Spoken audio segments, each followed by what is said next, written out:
की एखाद्या प्रकारचं काम करण्याची किंवा एखाद्या पद्धतीने एखादं काम करण्याची जर आपल्याला सवय झाली असेल तर ते बदलायला आपल्याला त्रास होतो.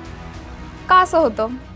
कारण मुळातच आपला मेंदू बदलांना रेजिस्ट करत असतो. छोटे छोटे बदल किंवा काही एक्साइटिंग असणारे बदल, आनंददायी असणारे बदल तो सहज पचवेलही. पण जर बदल खूप मोठे असतील किंवा ते खूप अचानक आलेले असतील तर मात्र आपल्या मेंदूला त्या बदलांशी जुळवून घ्यायला त्रास होतो. अगदी फिजिक्समध्ये इनर्शिया जसं आपण शिकलो होतो त्याच्याप्रमाणे आपल्या मेंदूचा एक इनर्शिया निर्माण होतो. अशा प्रकारचे मोठे बदल किंवा अचानक आलेले बदल का बरं आपल्या मनाला एवढा त्रास देतात? नेमका कसा त्रास देतात? तर ते त्रास देतात काही नकारात्मक इमोशन्सच्या माध्यमातून.